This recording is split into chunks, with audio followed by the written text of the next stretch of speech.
Si tu abordes un changement dans ta vie, ne te soucie pas de ce que les gens vont penser de toi. Ne te soucie pas de la manière dont les gens vont faire le deuil de l'ancienne version de toi. Ça ne te regarde pas. Je sais que c'est très très difficile. On a toujours tendance à penser au qu'en dira-t-on.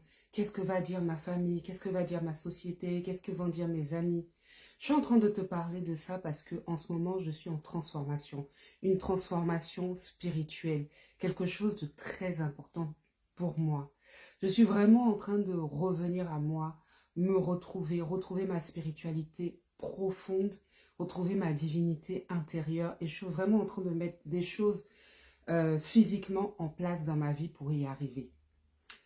Et ce changement-là va forcément impacter aussi mon comportement, mes nouvelles décisions, mes nouvelles habitudes, mes limites, ce que je fais, ce que je fais plus. Et j'ai tendance à des fois monopoliser mon énergie pour aller chercher ou aller chercher à comprendre, savoir comment je vais faire pour peut-être arranger les choses. Et je suis en train de faire l'expérience de ce n'est pas utile, ce n'est pas utile, ce n'est pas à toi de faire cela. Un changement demande de l'énergie, un changement demande du courage, de l'implication.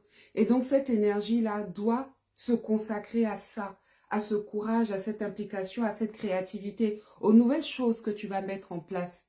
Ça doit te servir aussi à gérer tes peurs. Ça va t'aider aussi à gérer tes doutes, mais surtout à te concentrer aussi à tout ce positif qui va t'arriver. Mais en détournant ton attention pour repartir vers le passé, c'est-à-dire repartir vers ce que tu étais afin de maîtriser comment les gens vont faire le deuil de ce que tu étais, qu'est-ce qu'ils vont penser de toi, tu rediriges ton énergie vers autre chose. Sachant que l'énergie, c'est quelque chose, c'est notre monnaie intérieure, c'est notre trésor, c'est notre or. C'est ça qui nous permet d'agir dans la vie, c'est ça qui nous permet d'agir sur la matière, c'est ça qui nous permet de mettre en place notre réalité, la vie qu'on souhaite, tout ce qu'on souhaite. Et donc cette énergie-là doit être consacrée à quelque chose de digne, à quelque chose d'utile pour soi, pas pour les autres en fait. Chacun a sa vie et chacun doit se concentrer sur ce qui est utile pour soi. Tu sais, j'ai compris que faire un changement, c'est comme une mort. Laisser ce que tu étais pour devenir ce que tu es ou ce que tu souhaites être ou ce que tu es intrinsèquement à l'intérieur de toi et donc le laisser éclore. Donc c'est comme une mort. Et quand quelqu'un meurt dans la vie de tous les jours, est-ce qu'une fois que tu es mort, tu as le pouvoir de venir discuter avec les gens pour leur dire « Ah non, mais ne pense pas ça de moi, ne dites pas ça sur moi.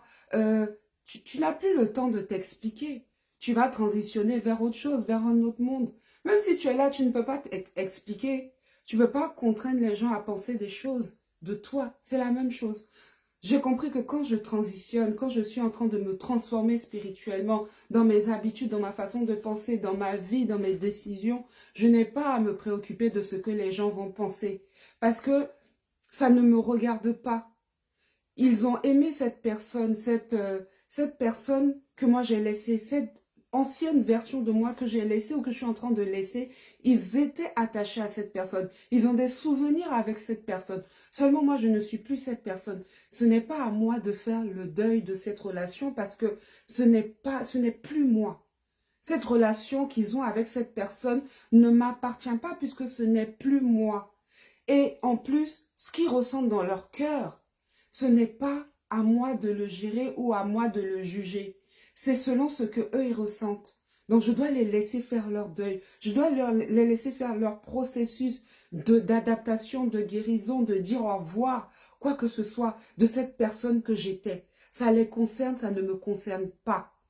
Donc ça, c'est quelque chose que je suis en train d'intégrer et ça me fait beaucoup de bien. Il faut avoir cette humilité-là de se dire, je ne peux pas aider partout. Et ça, ce n'est pas de mon ressort. Je le laisse à qui de droit. Que ce soit à ma famille, que ce soit à mes amis, je le laisse à eux. C'est la relation avec la personne que j'étais. Donc, ils vont faire leur deuil. Ce n'est pas à moi de m'en préoccuper.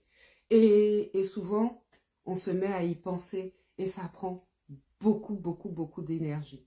Donc voilà, c'est ce que j'avais à partager avec toi. En ce moment, je suis en train de vraiment changer, de me transformer. C'est pour ça que je me raréfie sur les réseaux sociaux et qu'on ne me voit pas parce que je suis vraiment en train de faire le point de ma vie. Je suis vraiment en train de faire le point de mon activité de coaching. Je suis vraiment en train de surtout faire une renaissance spirituelle, une renaissance liée à l'authenticité, au vrai pouvoir divin à l'intérieur de moi et à la réalisation de ce que je suis intrinsèquement. Donc ça prend beaucoup de temps et au fur et à mesure, j'intègre certaines pensées, certaines conclusions comme ça, comme ce que je viens de partager avec toi, leçons plutôt. Et voilà, ça me fait plaisir de partager ça avec toi. Donc, si tu es en train de te transformer, concentre ton énergie sur ce que tu es en train de vivre, sur ce que tu dois transformer, sur ce que tu rêves de devenir ou sur ce que tu sens qui est en train d'émerger en toi plutôt que de te diriger vers le passé. Ne te mêle pas de ce qu'il y a autour. C'est difficile à faire, c'est difficile à vivre, vraiment. Je te le dis parce que moi, je parlais pas beaucoup de tout ce qui est en rapport avec ma spiritualité. Je l'explique aussi dans des vidéos. J'ai fait toute une série de vidéos que tu peux retrouver sur YouTube, sur Coach Ramba, sur YouTube. Et j'explique mon éveil spirituel, j'explique mes expériences spirituelles que j'ai vécues. J'explique aussi comment j'ai laissé les religions pour me concentrer sur ma propre spiritualité, ma propre divinité, mes dons, mes capacités et tout. Et c'est quelque chose qui n'est pas facile. Ça fait partie de cette transformation que je suis en train d'effectuer, de devenir moi, de parler depuis ma partie authentique, depuis mon higher self, depuis ma partie divine, depuis celle que je suis réellement, avec tout ce que je suis. Donc, ce que je suis, c'est autant la coach que autant aussi cette personne hyper spirituelle, médium, avec ses capacités, ses ressentis, sa vision de la vie et ses expériences. Et tout ça, il a fallu que je prenne mon courage pour le raconter sur ces vidéos-là sur YouTube. Et ça n'a pas été facile parce que toujours cette peur du jugement, du quand dira-t-on. Mais cette leçon qui vient d'émerger en moi, à savoir que je dois me concentrer sur ce que je suis en train de devenir et sur ce que je sens venir en moi et se développer, sur ce que je souhaite développer, plutôt que de me préoccuper de ce qui se passe autour. Ce qui se passe autour, ça ne me concerne pas. Que chacun se préoccupe et se concentre sur ce qu'il doit devenir. La quête spirituelle, c'est cela. C'est cela avant tout. Que chacun devienne responsable de ce qu'il est, mais pas de ce que l'autre est. Et donc voilà. Je pense que je vais m'arrêter là parce que je dois aller au travail et je vous embrasse tous. Bye bye.